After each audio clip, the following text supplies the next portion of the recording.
Higher. Ew.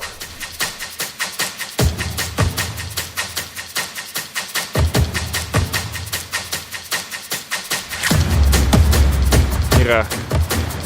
Longer.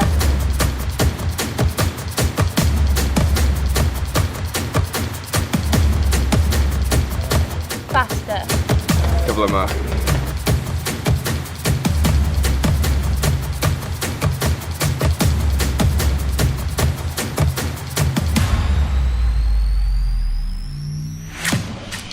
Gwrando. Listen.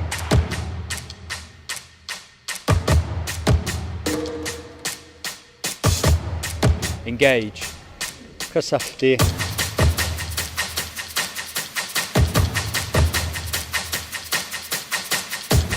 Cynrychioli. Represent.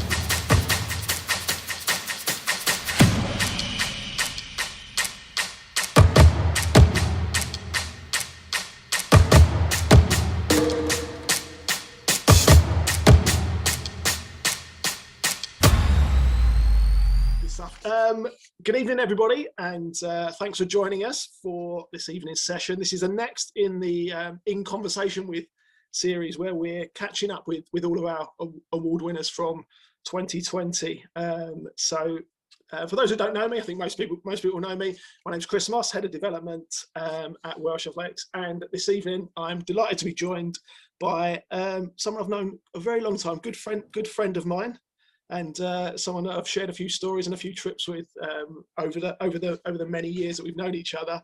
Very good evening, James Thie. Good evening, everyone, and a camping trip as well there, Chris, once upon a time as well. So I was trying to erase that from my mind, but thanks for reminding me. So I guess the idea of this session is to catch up, get a bit of insight and background into James's coaching. Obviously, he picked up Performance Coach of the Year once again in the Welsh Athletics National Awards Programme. But I do want to make it as interactive as possible. So if you've got any questions, can you stick them in the chat as we go through? I'm sure there's going to be a lot of questions. Given James's diverse background and an array of activities that he's involved in, I'm sure there's going to be a number of questions. So if you've got any questions relating to running, coaching, or pretty much anything, if you want to know a bit more about the man, I was going to say behind the vest, but he's in front of the vests this evening. Feel free just to stick those in the chat, and I'll try and come to those as much as I can as we go throughout the evening. If there's no questions, it's brilliant because we all get to go and have a beer and have an early night. But I'm sure there'll be some questions coming in. So James, welcome. Thanks for joining us. Thanks for giving up your evening. I was going to say athlete, coach, running with dogs, masters athletes, commentator, presenter, modern day Mr. Motivator with the circuits now. I don't know where to start. So just tell us a bit about your journey in the sport, and bearing in mind we've got a limited time frame. So just give us a quick overview of sort of where you've been and what you've done. Yeah. So So rather than it be "This is your life," so just a quick snapshot of where I started. It's lucky to find running when I was about 10 or 11 years old. Very much kind of secondary school, played lots of different sports, went down to local athletics club and really enjoyed that. Realized that I wasn't anywhere near as good at football and rugby as I wanted to be, and running was very much something that suited my personality. And it kind of shaped going into university. And progressing training and progressing the amount of training that I did. I was fortunate after graduating to have a couple of years on the professional circuit, and then ended up sort of gravitating more towards coaching, and that's my kind of journey now. I'm at Cardiff Met as director of sport there for athletics, and coaching. I've been coaching a group predominantly in my spare time for the last 11 years now, and we've had multiple athletes come through, different abilities, different events, and I still run now. So I still, luckily, my body still allows me to run, and the vest on that shoulder there is from the last World Masters Championships in Toran, where the European Championships were a couple of weeks ago. Nice, good stuff. Well, I would say that the in conversation with series is where we're talking to our award winners. You picked up once again as the 2020 awards, Welsh Athletics Awards Performance Coach of the Year. Talk a little bit about can you just tell us a little bit about your personal coaching journey and how you got into it? Yeah, so my kind of athletics career was slightly different to a lot of athletes, where I had a couple of really good coaches that looked after me at a young age, and then I ended up kind of finding myself coaching myself. And so probably for about the majority of my my kind of personal best years, or whatever you want to call them, I was a coach trapped in an athlete's body. So I kind of read everything, learned everything, but I also made a lot of mistakes along the way. So I learned things not to do. I overtrained. I did things that I look back now in my training diaries and think they were stupid things to do at the time. But at the time I didn't know much better. So I kind of learned a lot through my own kind of development. And then it was in 2008, an athlete at Cardiff Met literally approached me, who was a young up and coming 1500 meter runner, and basically said, can you coach me? Luckily, about 5 years before I'd taken my coaching qualifications, even though I wasn't coaching anyone, the opportunity arose. And luckily I had, because obviously I was, qualified. That's a funny thing with coaching. You can be qualified, but experience is another thing. So I had experience, obviously, of looking after myself, but not coaching anyone else. So it was a really kind of big learning curve. But the athlete improved. The athlete enjoyed it. They ended up getting a scholarship to the US and heading overseas to New Mexico. And then I started coaching the athletes at Cardiff Met that no one would coach. So that was another really good kind of grounding, where I had a group of athletes that, that there were not too many expectations on them, because people wouldn't take them on board in the first place. So it was a really nice group of kind of a mixed match of people that, everyone wants to, everyone trains to get better. So it's quite simple in terms of why people turn up to train. But it was really good to give them a structure.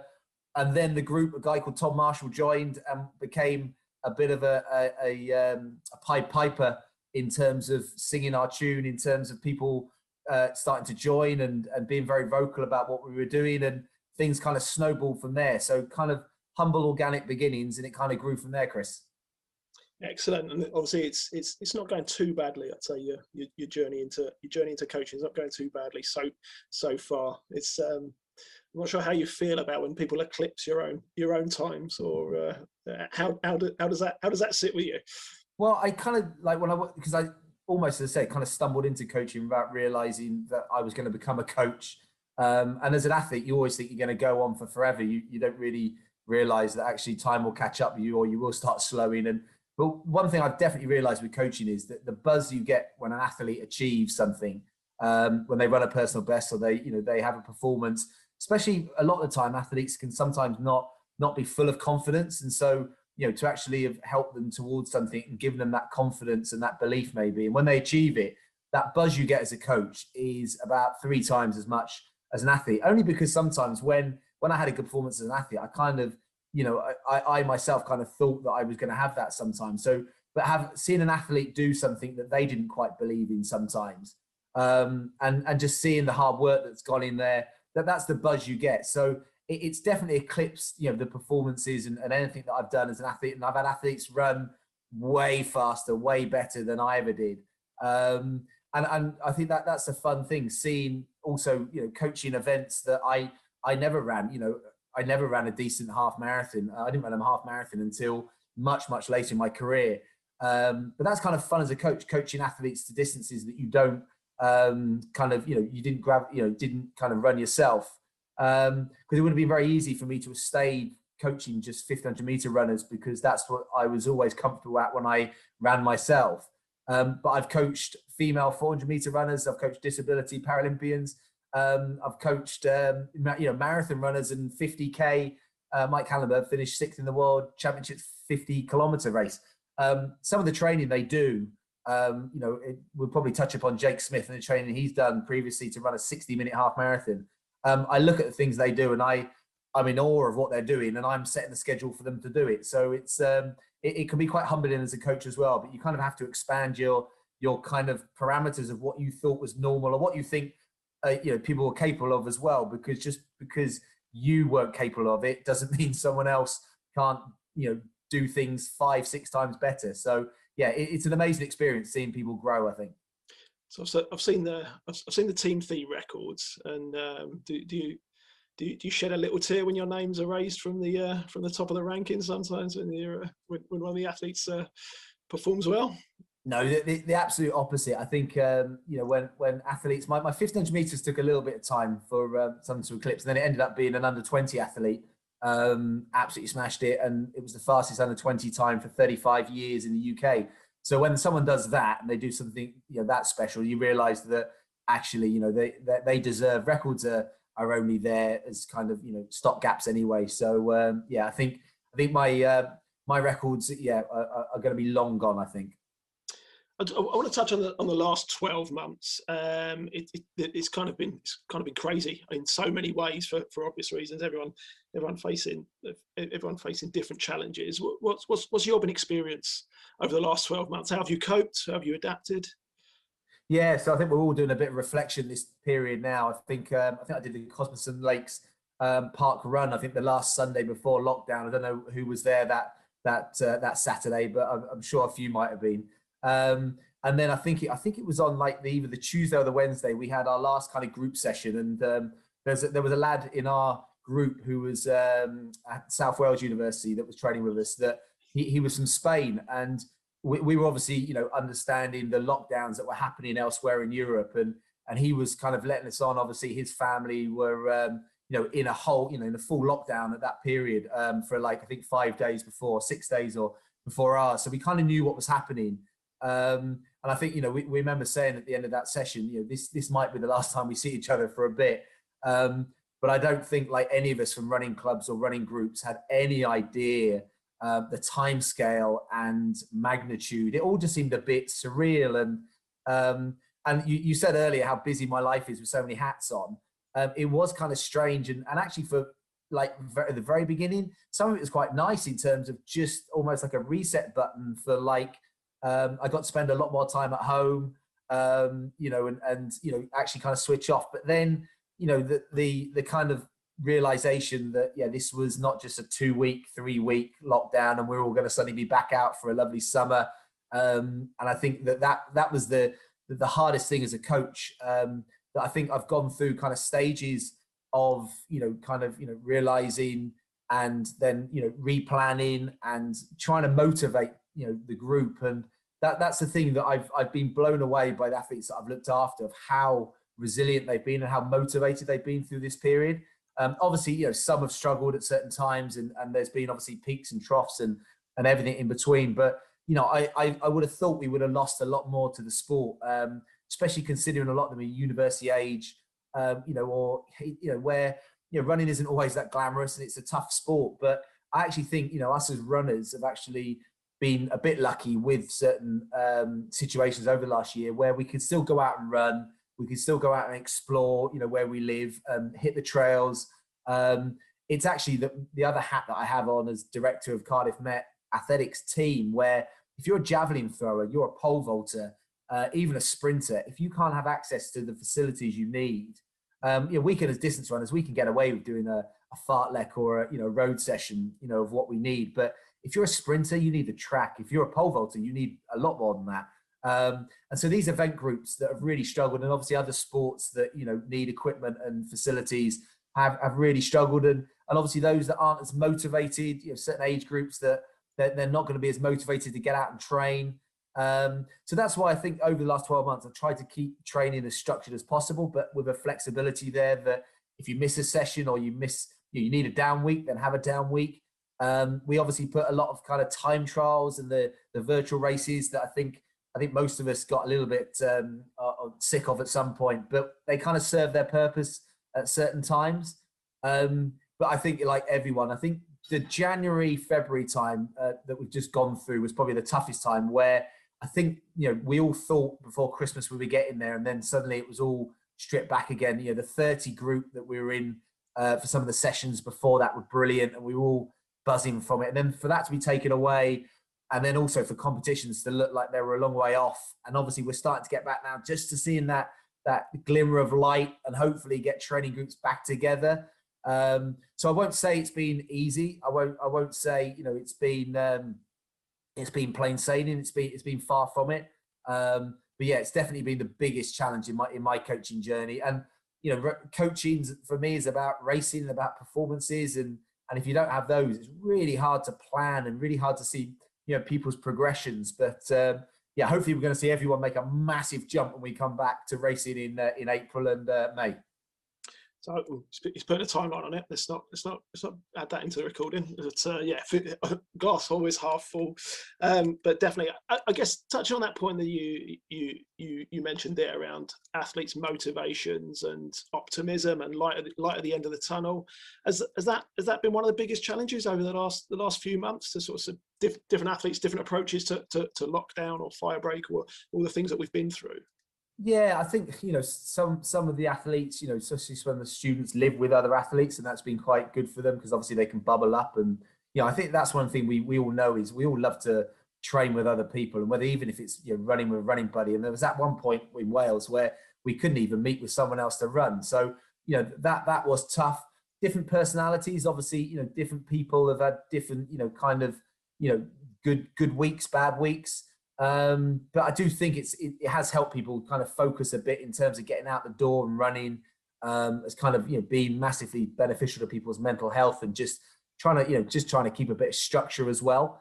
So you know, it's definitely helped. So I mean, I've pretty much given, other than obviously a normal, you know, few rest weeks here and there, I've given all the athletes I look after a full training program for the last year, and some of them haven't raced, you know, in a structured race for that period. I know a lot of us here didn't get an opportunity over the summer because of various reasons, and there were only a few races opportunities, you know, through a very small window. So I think that's been the most important thing, but also just for some of them, just taking the pressure off and just, you know, expecting them to have tough times as well. And yeah, as I say, yeah, we're not out the woods yet. There's people that are going to be having, you know, some difficult progressions back in again.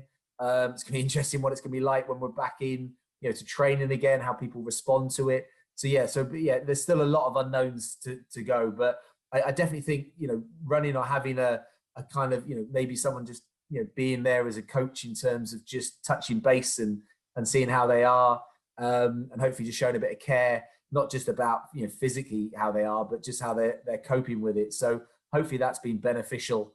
But as I said, it's kept me massively motivated and you know, hugely positive about their response, because I've almost expected them and a lot of the athletes to have been a lot more kind of downbeat and a lot more kind of negative. I've actually kind of, you know, fed off their positivity. So it's been a nice kind of return, kind of, you know, social exchange there.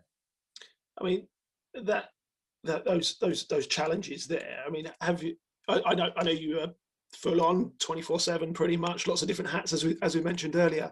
Has that really changed your approach to coaching at the moment? Obviously, there's no face-to-face currently, or very very limited face-to-face currently. I guess what have you done in terms of setting schedules? Has it been some virtual stuff, and is it mainly been writing stuff down and trying to communicate that out, because you've lost that face-to-face element, haven't we? And yeah, I mean that for me is the toughest thing. You know, as a coach, I love the interaction, and you know, we're lucky with our event group that you can have big numbers, you can run in a big pack, you can, you know, have track sessions with multiple. Well, you used to, couldn't you? Have multiple lots of people all on the track together, and that was the interaction, that was the social side of it. So that being stripped away, that is, you know, coaching, because a lot of it you coach to feel, as in you coach to, you know, how people are looking in training, that interaction, that kind of dialogue between repetitions of how people's feeling.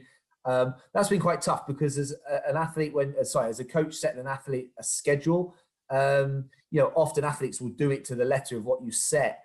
Even if I give parameters, say for example of, I want you to do, you know, 7 to 8 reps. There's athletes I know that will always do 8 reps. Whereas if I was at training with them and they would just say, you know, looking like they were having a tough day, you know, they might work full time. They might have moved house at the weekend that they told me about. So they might get 7 reps and I might say, that's a great session, let's not do any more, you're done. Whereas obviously when you can't see that and you can't interact with them in that training session, then often they go and do the 8 and they might feedback that, yeah, the last rep was terrible, I felt really tired. And And so it taught me a little bit about being kind of under 5% under in what I've prescribed them to a degree in the last, especially in the first part of lockdown, where I just wanted people, I wanted people to still be able to go out the door every day if they were running and not be injured, because my worry was, obviously, if anyone got injured in that period, they couldn't get any physio, massage. I couldn't obviously help them. They were on their own. And therefore we were just trying to tick over. And for a large part of it, we did keep everyone healthy. But obviously when you're training a big group, you know, someone will obviously turn an ankle somewhere. There's a lot of tree roots and a lot of curbs around. And then obviously then you're trying to build them back up. So yeah, so it's been a challenge like that. And I still think we're probably in that boat still now, where I want people in the summer just to, you know, get into the summer ready to race. There'd be nothing worse now than someone getting injured before the races start up and they've had 12 months or 14 months of no races.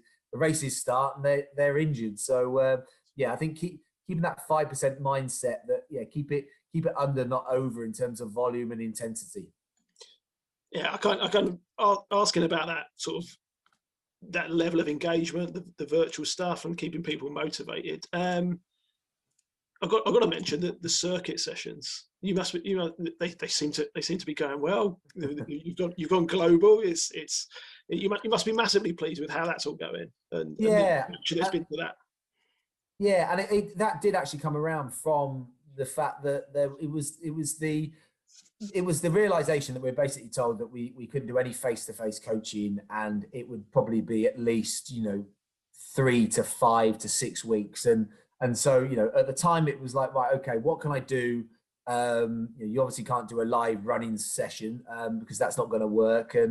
And you know, I use YouTube a few times and platform, and circuits is something we'd done as a group a lot of the time. And I thought, you know what, I'm gonna put it on there. I'm gonna do it live. So if any of the group want to join in, I'll open it up to anyone because the platform allows that. So if anyone, you know, we've got, you know, former group members all around the world. I obviously got, you know, friends and people that I've ran with up and down the world as well. So I just thought, a bit of fun. Do you know what? Even if one person tunes in, gives it the function then to record it, so it's there as a kind of, you know, holding circuit. But I had no kind of preconceptions about what it would become or you know, the numbers. I certainly didn't think I'd be doing it.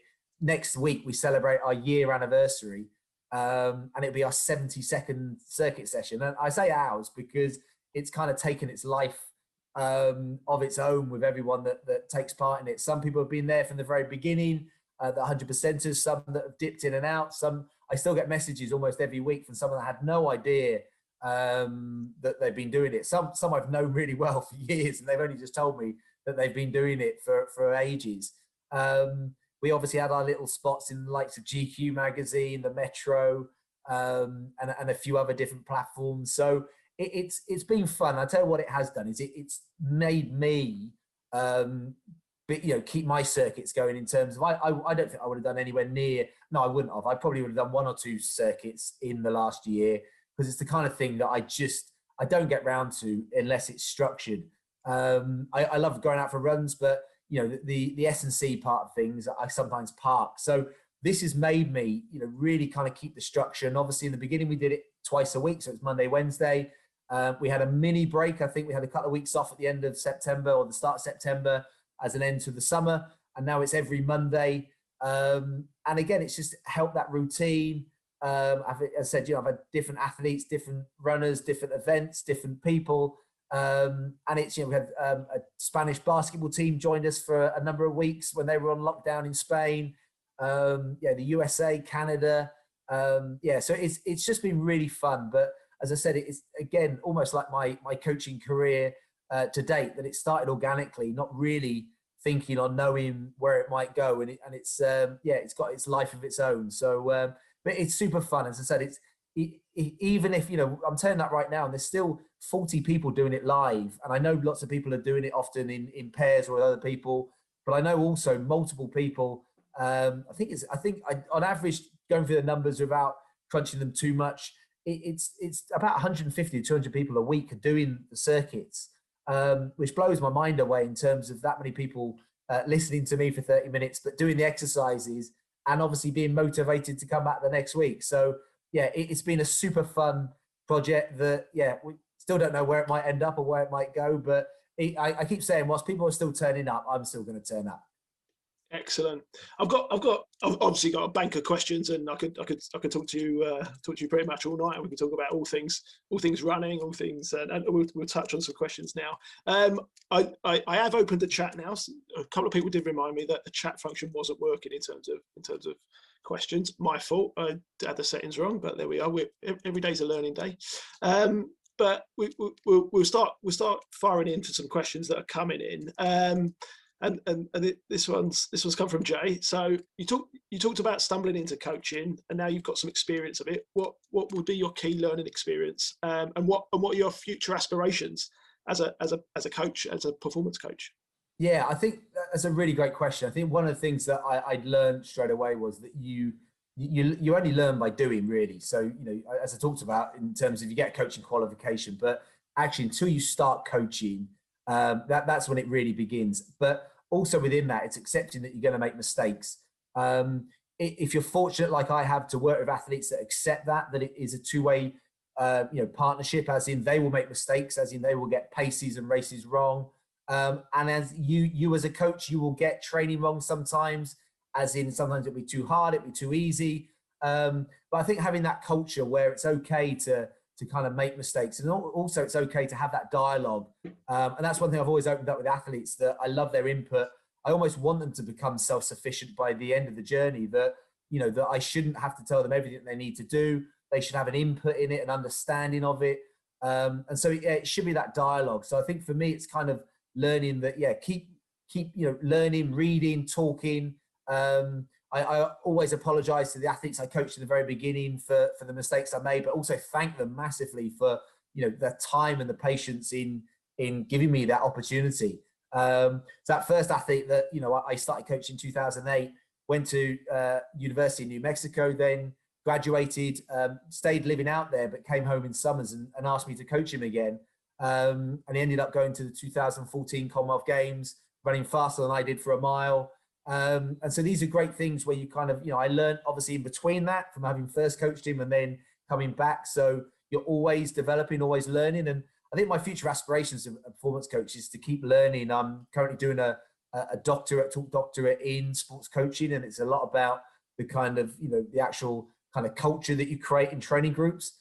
Because I do think, you can learn a lot of the things in terms of the nuts and bolts of actual programming, that you only have to Google a training program and it will come up on Google. But the actual interactions, they're what you learn, and the actual kind of, people skills and learning to adapt things in what you see. They're the things that you learn by the doing. So, because as I said, anyone can have a training plan, but actually to kind of, coach it and tweak it and develop that. Aspiration wise, I never made the Olympics as an athlete. I got within half a second. And so that's one thing for me. I've coached, as in Chris has, the same athlete to the Paralympics. He went to the 2012 games under Chris, and then we had a lovely transition, and he went to the 2016 games under myself.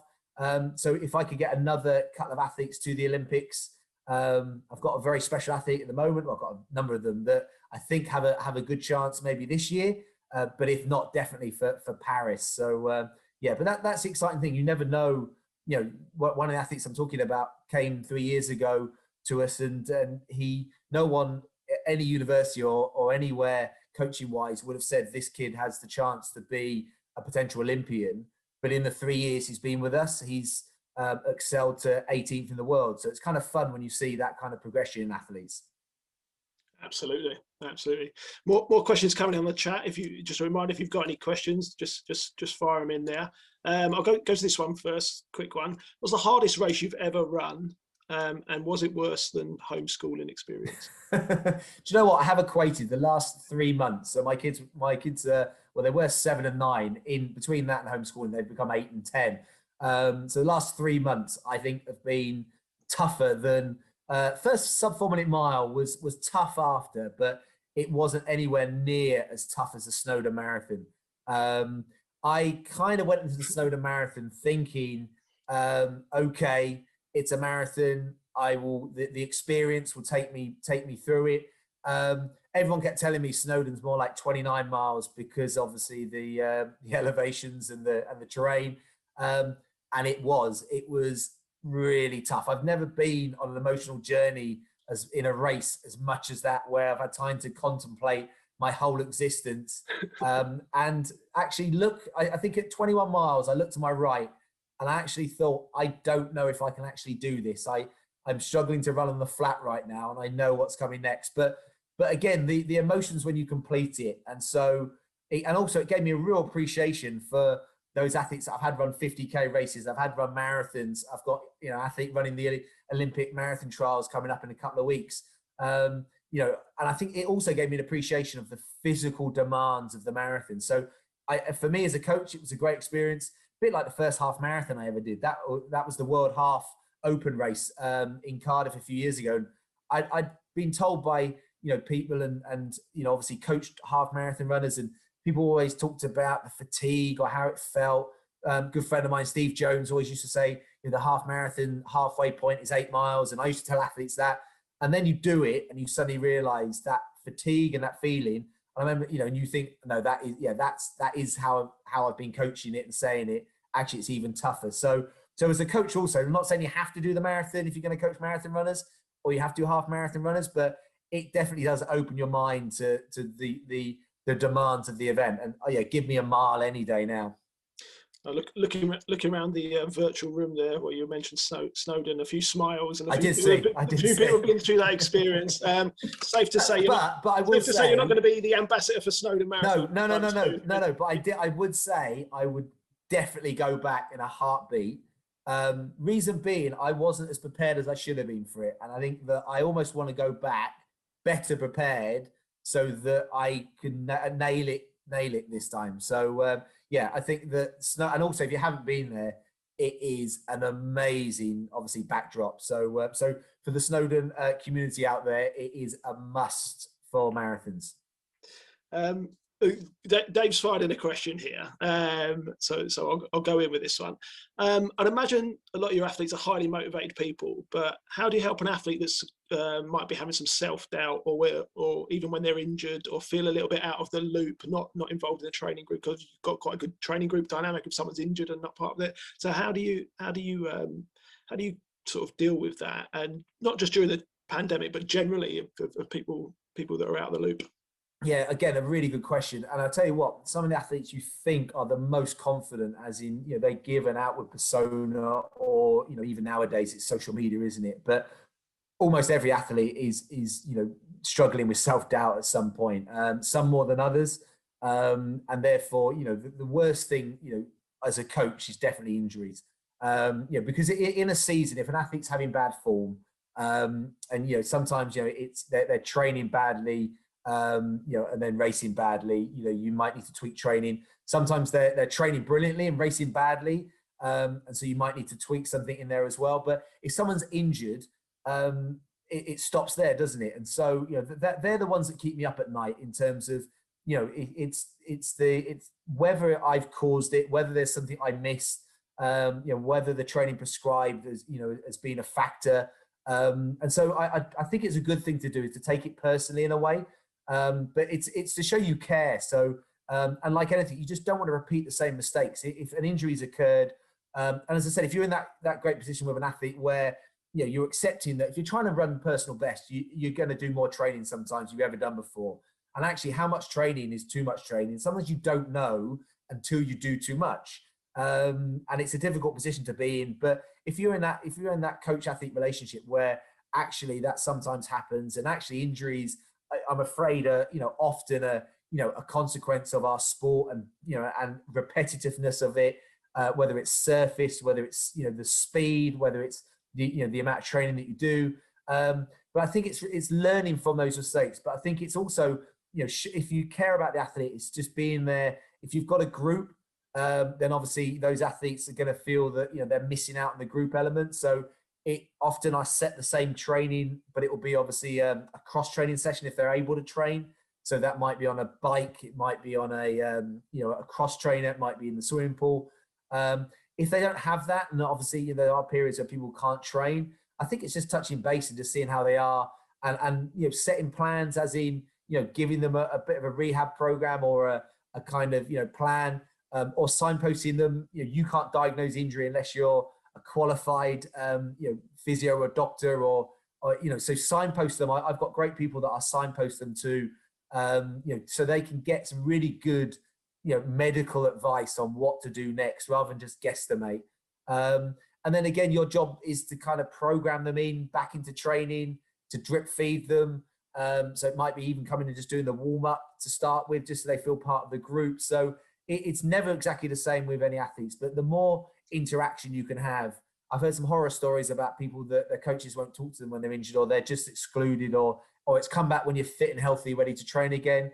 As I said, I think if you take it personally, your job then is to make sure that you get them back as safely and not quickly as in to rush them back, but to facilitate everything you can do to get them back training. So but I think it's just accepting that things will happen sometimes, and obviously there's overuse injuries, and then there's some of your other injuries where it could be falling off a curb or something. There's nothing you can do, but you still have to try and action and help them with a plan. So I think just being confident and being there as much as possible. I think it's almost like you say, the coach athlete relationship is a really important one, and when you're trying to help people out, I'd say with certainly some experience to share is sometimes the athletes that are injured and not doing as much training probably need a bit more attention than those that are turning up regularly, and it's almost more important to have an increased level of contact with those people rather than the other way around, because they might feel out of the loop. Yeah, I just think that's it. I think it's I think communication doesn't cost anything as well. I think that having sending a text message, sending an email, sending a message, having a catch up, most things you can catch up online as well. I think people just want to know that that you care. Sometimes I need a reminder. Sometimes I haven't been super great, but it's a good reminder just to keep on that. Sometimes I mean it's we'll come to that in a minute with Emma's question about coaching a large group sometimes, or coaching lots of people. That it's that reminder that you need to touch base with those people that are struggling sometimes. Perfect. We'll come to Emma's question. Em, do you mind asking that question if I take you off mute, Emma? Only because I can't quite work it out. So it's just I'm not that clever, as you know. So do you want to come off mute and ask that one? Hold on.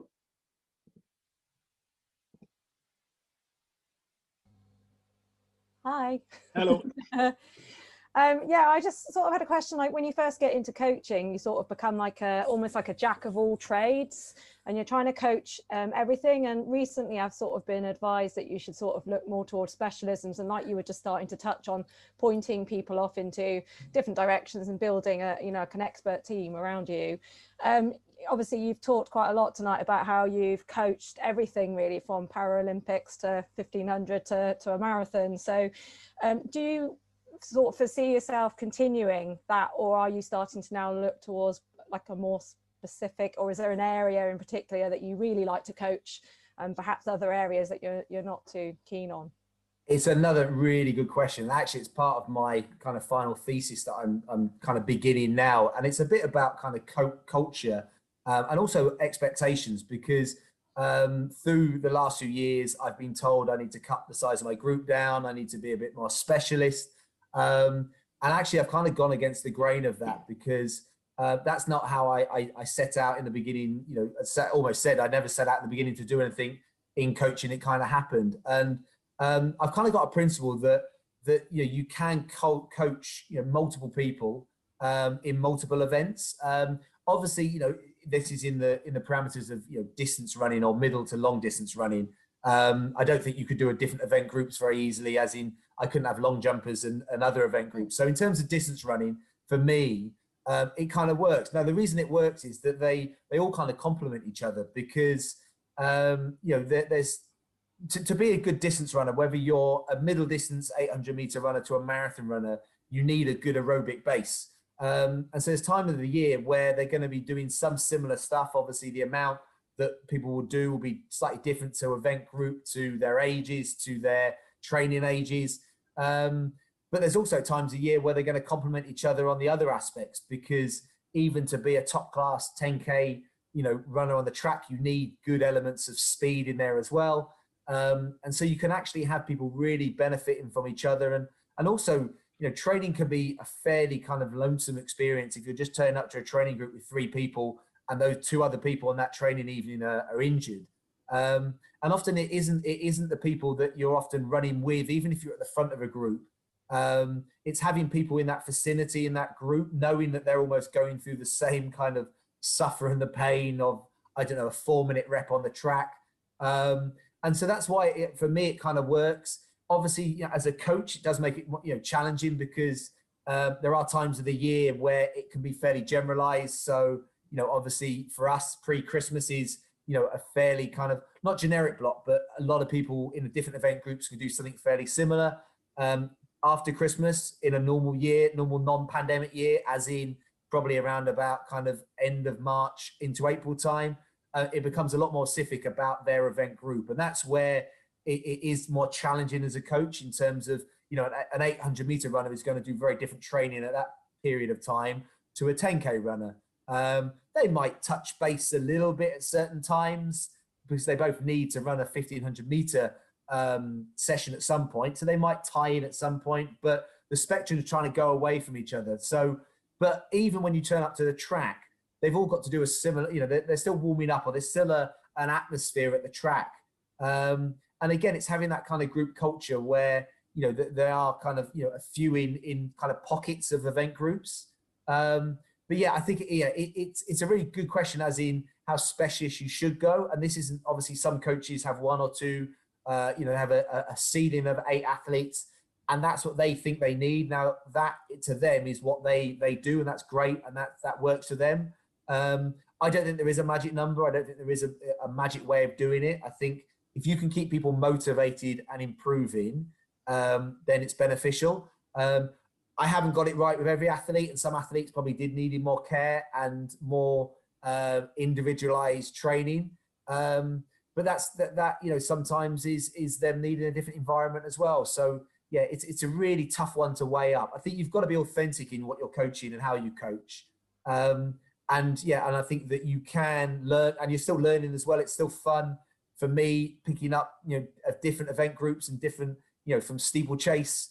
I've had a number of steeplechases now, and what goes into a steeplechase program, to what goes into a real pure 800-meter speed athlete that is more of an 400-meter runner. So yeah, it's fascinating how you learn, but I never think you have to pigeonhole yourself into that's what you have to go into.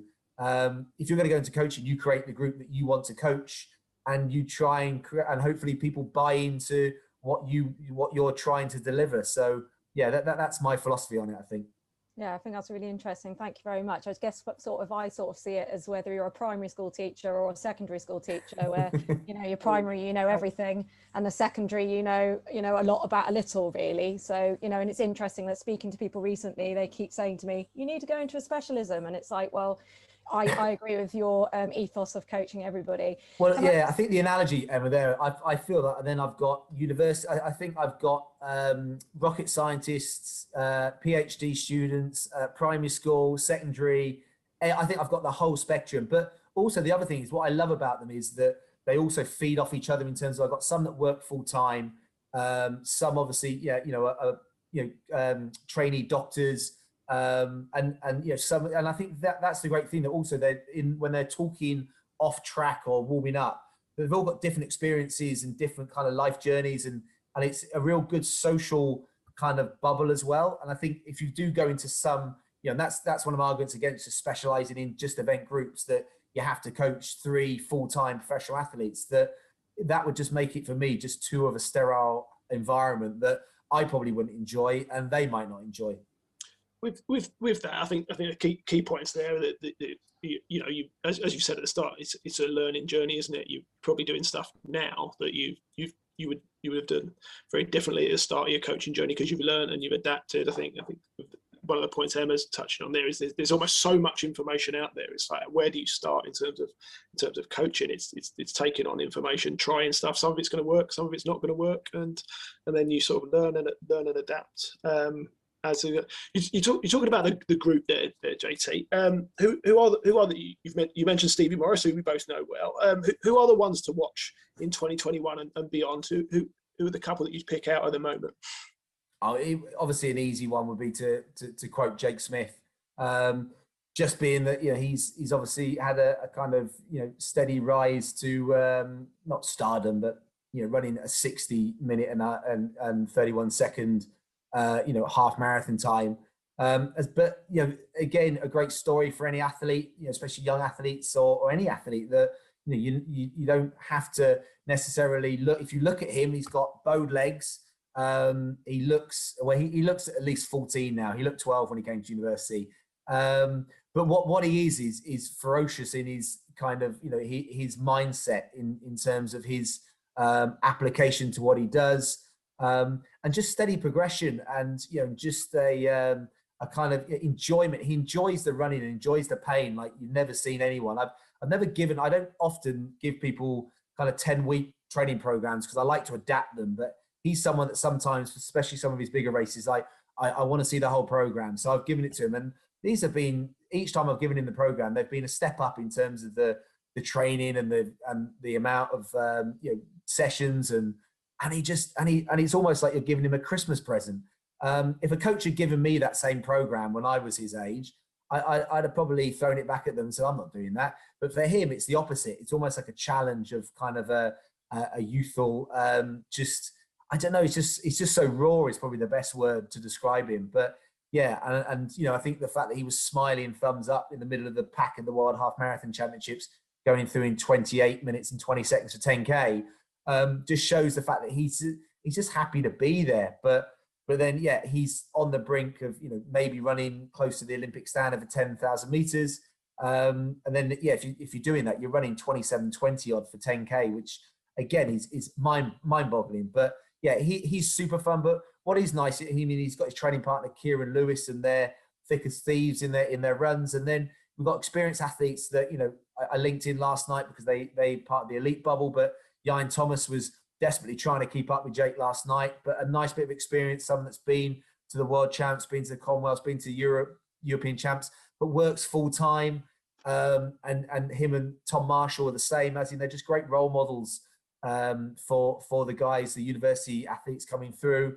I've got some up and coming athletes, some Cardiff Met students that are a young or old that have kind of come back and doing some teaching qualifications and some masters that we haven't yet to see yet because of lockdown. And then there's a few more that will be coming through the woodwork. So it's exciting. And I've got Charlotte Taylor Green in the Olympic Marathon trials in less than 2 weeks, who again, she was, she started running as a bit of a fun runner. And she ran, I think her first London was something like 3:40 or 3:50. And she ran 2 hours 36 in Dublin in 2019. And I think she could run about 2:32 at the next games. And for example, she the trials for the Olympic Games. And she did a tweet last night where in 2012 she ran an 800 meter race in 2:40 and it was flat out. Last night she did 14 of them off a minute jog, averaging that. And that's kind of special when you see an athlete's progression.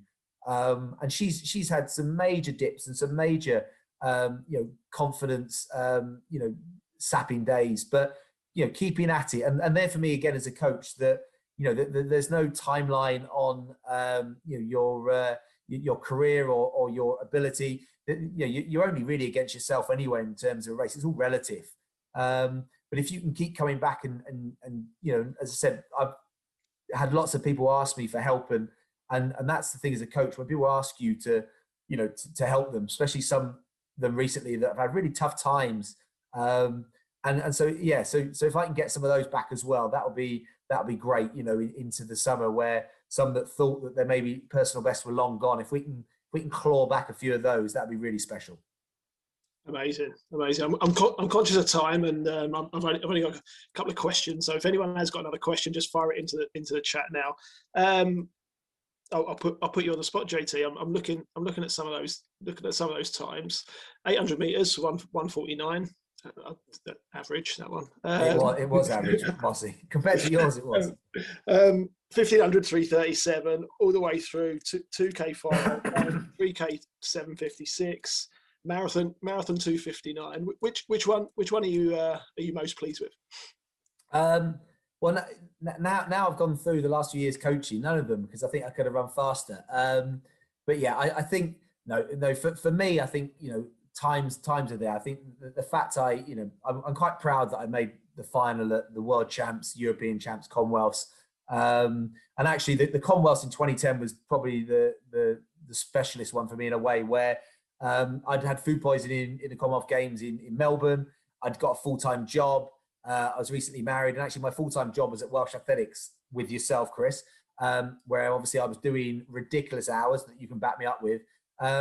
And when you're the person that organises the trials and you're the person that organises the kit, and then you actually make the team, I just remember getting on the bus, having done all the organisation for everything to go to the airport. I think I turned around to everyone, including Christian Malcolm, and said, right, any kit that doesn't fit now, I don't want to know. I'm on the team now. I'm one of your teammates, not team staff. So yeah, that was kind of fun, to go there and make the final. And again, it kind of showed me what the athletes, and that's why I promote it with the athletes that I look after now, that you can work full time, you can have families, and you can keep running. There is no kind of timeline on that, where you've got to you've got to commit, and if you're not done by a certain age, then you just quit and walk away from the sport. I think that hopefully is testament to the athletes that we've seen. And also some of the athletes that I don't coach anymore that are going on to amazing things, the likes of Josh Griffiths, Charlotte Arter, that, I was lucky enough to be part of their development and to see them keep going on. I mean, that means I didn't kill their love of running. So that's the most important thing, I think. Absolutely. Probably leads on to the question that's coming in the chat. Are you concerned with what's happened over the last 12 months that we might have had athletes that have slipped through the net? Oh, it's so tough. I mean, if you think about some of the age group athletes, that they're, especially the junior athletes, where their motivation to stay in the sport might have been, getting a Welsh schools medal. It might have been, getting a vest in the summer. It might have been seeing their improvements. And, that's been the toughest thing, of seeing those opportunities not happen. And also the camaraderie and just enjoyment you get from training as a group. And just the interaction, the social interaction that we know what sport is so great for. Those trips away on team buses and the relay races that we all do and that we all love. I think that's the toughest thing, is just the interactions. And I think the facility, as I said earlier, I think the event groupers are going to be the toughest hit, because they we just won't have had the opportunity to pick up a discus, or won't have had an opportunity to see what they could do in other events and be motivated by it. But I think that's why it's so important to the national governing bodies that they have in place, along with clubs, a structure now that gives people an opportunity to go and try when we can, obviously, and hopefully capture that imagination. Hopefully we've got a nation now, especially of people that want to be active, but we're going to have to be proactive as providers of sport. I've already looked at that, because obviously we organised the Cardiff Met Christmas Classic and the Non-Thomas, but how can we do some more meets? I've got an idea for some an evening league meet indoors, masters or age groups, and with Archers, the junior academies, just so we can get more people with the opportunities back into our facilities and just trying our great sport. So because we know if you do and you do get hooked by it and you get bitten by the running bug, then you might end up like us, where you're on a Wednesday night talking about running. I think everyone's looking forward to that return to competition, and actually getting back to return to some sort of social interaction as well. I think, like you say, JT. I mean, I know this sort of. You mentioned it earlier. Multiple Commonwealth Games, multiple World Indoor Champs, World Indoor Final, European Indoor Champs, European Indoor Finals, Commonwealth Games Finals. What would be your most memorable? And you've been around the globe, various different mile titles, relay races, whatever it might be. What would be your most memorable trip from an athletics perspective? I have to be careful how I phrase this. What would be your most memorable trip from an athletics perspective? Nothing. Yeah, I mean, I was Leave the lucky. social side out of it because yeah, I won't mention those. I was lucky enough to race, on the side of the Amazon in Brazil. Lucky enough to race all around different locations. I think one of my funnest trips was, and it kind of highlighted my kind of career where financially going from race to race. And there was one season where I raced in Madison Square Garden in New York on a Friday night. I think it was like 10 o'clock at night in New York time. And it paid a lot of bills finishing second, but I had to dash to JFK, still in my running kit to catch the next flight back that evening. That landed at Heathrow, got a flight Heathrow to Manchester. My good wife drove me across the Pennines to Sheffield, and I finished second in the British Championships to qualify for the World Championships that year. And for finishing second in that British Championships, you got nothing financially, but what it did obviously get me selected for a World Champs. I ended up finishing fourth, but it was a good lesson in life, as in the next day in the Sunday newspapers there was a story run on myself, on my distance traveled and where I was at various times, and my competitors were asleep and all of this, over, was it 3,000 or 4,000 miles in 16 hours. But it taught me that, I didn't win either of those races, but I got more publicity than the two winners by having a good story to tell, but also to kind of like take the kind of opportunities. There were obviously a lot of ifs and buts, and I didn't even think about flights being cancelled and delayed. And it's kind of like, it taught me a good lesson also for, just getting out there and just, saying yes and experience it. And the friends that I've made in different places like New York are still friends today. So whatever you do, whether it's coaching, running, have a good story to tell, because otherwise, you could win, but no one cares sometimes. Absolutely. I think that's the takeaway, isn't it? Enjoy it. God, remember those days when you could fly places and travel and drive across borders? I remember. Those are the days.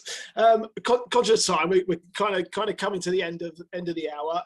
JT, I just want to say a massive thank you, of course, for you giving up your time, giving up your evening. Appreciate how busy you are with a family, and I know Alex is desperate to get you back doing some bedtime stories. So a massive thank you, JT, for giving up this evening, and a big thank you to everyone who's joined us on the call. Really is appreciated. If you've got any follow-up questions, I'm sure you can find JT on Twitter or various different social media platforms. You can join in his circuits. So if you have enjoyed it, just give JT a quick shout out on whatever social platforms you're using, and of course Welsh Athletics. But thanks everyone for what has been a really enjoyable evening.